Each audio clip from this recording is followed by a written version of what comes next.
I get asked a lot, like, what kind of training does an artist have? There are a lot of theoretical concepts that you got to learn, geometry.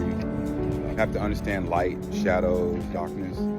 However, like, about physically, how does an artist train?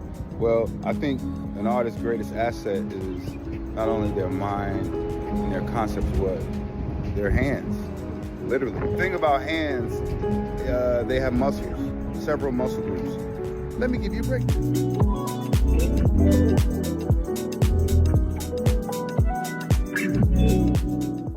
For me, it's not about strength though. To really create the perfect work of art, you have to have balance. Ask me, how do I train? I train by learning how to develop balance, not just in life, but physically. Check this out. Common rocks, but when you balance them, it turns out to be quite beautiful. And once you start, it's one of those things that there's nothing stopping you except yourself. Actually lifting the rocks does the muscular portion of the training. To find balance, you actually have to focus. And that's exactly what I do when I paint. Sometimes the mural can be as large as 100 feet by 100 feet. Other times, I've done paintings that were 2 inches by 2 inches. I do that through balance. So what I'm gonna try to do today is what I used to do for fun as a kid, balance rocks. Well, what I'm gonna try to do is I'm gonna try to reach more levels, higher and higher and higher and higher and higher, but I'm also gonna pay attention to my surroundings. It's a bit of a metaphor, if you will. Sometimes the reason you can't find balance has to do with your environment. What's around you, what's affecting your craft. For me, I want to be able to withstand that because I know to get to the level of success I'm trying to get to, I'm going to have to be able to manage anything, function and dysfunction. So I want to see how many I can balance. I believe because of how jagged these rocks are, it's probably going to be maybe 2, 3, maybe 4. We'll see what we can do. Here's what happened.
Not only did I beat my personal best, I learned that sometimes it's not about the balancing of the rock itself, but it's about the rock that you choose. And then when it doesn't work out, you have another critical choice. To stay at this level and go to the next, you still got to balance the rock. So maybe it's time to choose another rock. Right? Wrong. Keep the rock you got. You've already gotten to know the rock. You know how that rock feel. You know how the rock look. You know how they respond. And so you just got to figure out how you can get your rock to balance on top of everything else that you got going on. All your other motion. And that's what I chose to do. I wanted to keep going, but you saw sometimes it's just not about what you can do and why or hell, even the how. Sometimes it's about the where. Where are you? Where are you in life? Where are you physically? Sometimes you're not supposed to do it in the time that you're supposed to do it in. I don't know. Maybe tomorrow I'll go for 7, 8, 10. Who cares? All right, man. Talk to y'all later. ARTCRY.org.